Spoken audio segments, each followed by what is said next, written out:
Welcome to the first episode of my 13-part series, where I will teach you everything I believe is essential to becoming a great team captain. Be sure to check out the playlist for the full guide, and tune in to twitch.tv/kale to watch me live every Wednesday. With that being said, today's first episode will be covering what makes captaining so difficult, why is it such an important role now, and discussing the challenges you will face to ensure you're ready for the responsibility. This guide is for those who want to have a team they can learn and grow with, to create a dedicated roster of friends rather than team hoppers and those with a lower commitment to comp. I aim to get your team started on the right foot for a long-term relationship with your teammates and those around you. For me, my team isn't just a group of people I play with. To me, they're family. If I can't truly bond with my teammates on a personal level, as a human, I don't expect to work well together in-game. I make it very clear to all my teammates that they can come to me for anything, and they definitely do.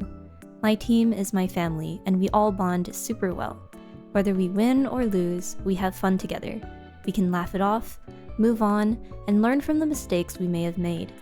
We all have each other's backs, and that's what makes a strong team. Kurta, Captain of Secret Elixir, Div 3. If you don't know Kurta, she is a wonderful person and one of the few Splatoon VTubers I highly recommend. When this video is uploaded on YouTube, I will provide the PowerPoint for you to download and include the social links of everyone who contributed to this series on the final slide. Please consider supporting these amazing creators and streamers who helped me make this all possible. I can't thank them enough for the time and effort they put into their responses. For those who may not know me, my name is Kale, Captain of the Div 7 team This Is Fine. Today, I will be teaching you what it means to be the captain of a Splatoon team. Whether you are already a captain or considering becoming one, here is everything you need to know to become a great captain. Almost every day, there's news on Twitter of a team disbanding.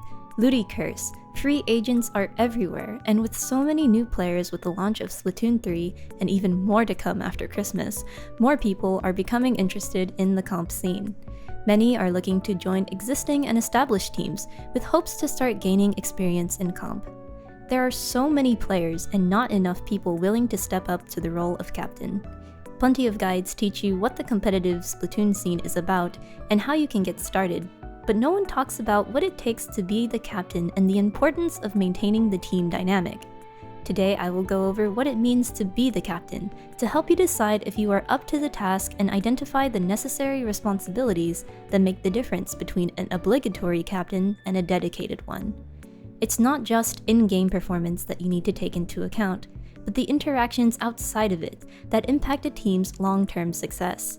If you're struggling to start a team and considering starting your own, I want to clarify that not just anyone can take the role of a team captain. It's a real commitment, and there are responsibilities you need to be ready to take on to keep your team relationships healthy. Being a great team captain is not as simple as scheduling scrims and clicking the tournament check-in button.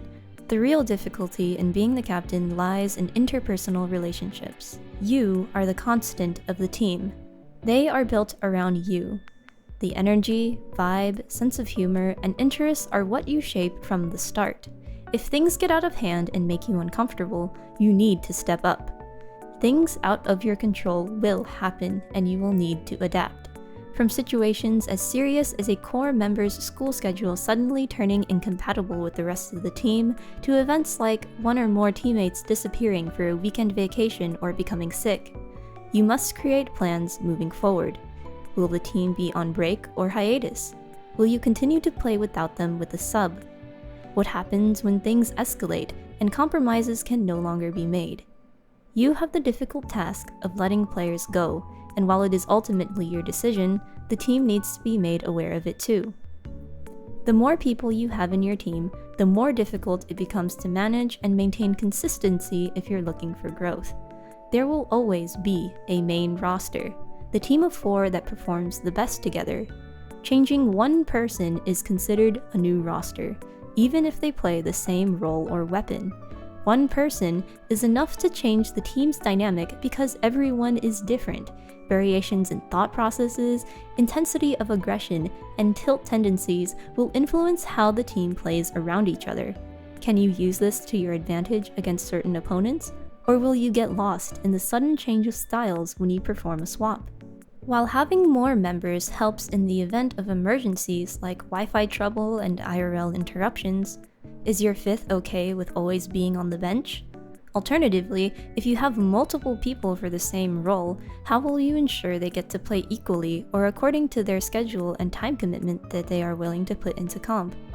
I have seen team members acting independently due to their captain's lack of action.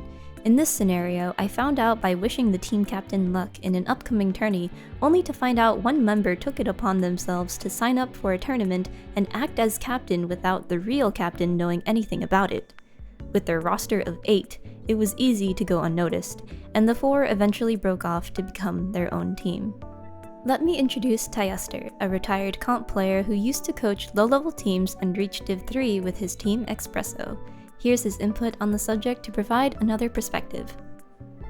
So the first thing I'd look at before looking at anything else is common goals. Everyone on your team has to have a common goal. If there are players who have different goals or contradicting goals, then it will lead to disbandment. So a good example is most low-level teams, I see this happen a lot, is some players on that team will be there just to like kind of dip their foot in the water and to like test out how comp is and just, play for fun and meet people, and that's completely fine. But there's other people on the team that want to reach top level and they want to hardcore grind and sweat. Now these two people cannot be on the same team because that will lead to like disagreements and arguments and like eventual disbandment. One person wants to reach the top and the other person just wants to chill or have fun. So you want to make sure that everybody on your team has a common goal. You are the core of the team. You are responsible for signing up for tourneys, scheduling practice, enforcing VOD reviews, and ensuring everyone knows what's going on for the week. Communication is so important and cannot be stressed enough.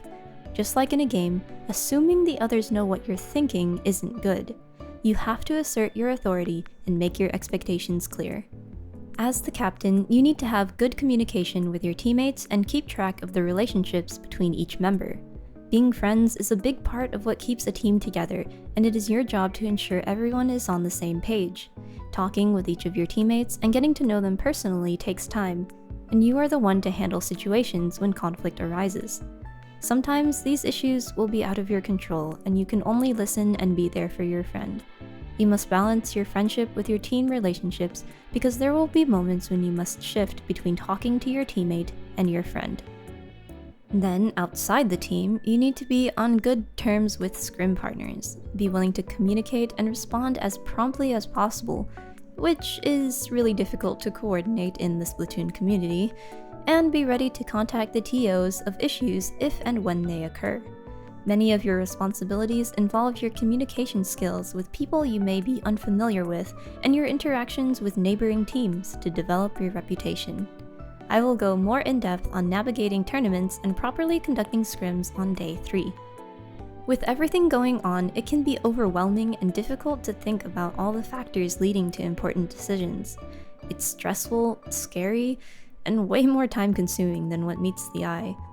To some, Splatoon is a silly Squid Game for kids, but I believe there is so much more to it than that when it comes to the competitive scene. To truly bring your team up to its full potential in comp, it is never just the game. While competitive drive can certainly vary, the time and energy spent playing in a team can be serious, like in any sport. I say this with the hope that recognizing the difficulty of captaining will result in either intimidating those who are not ready for the task, or inspiring those who will turn this into an opportunity.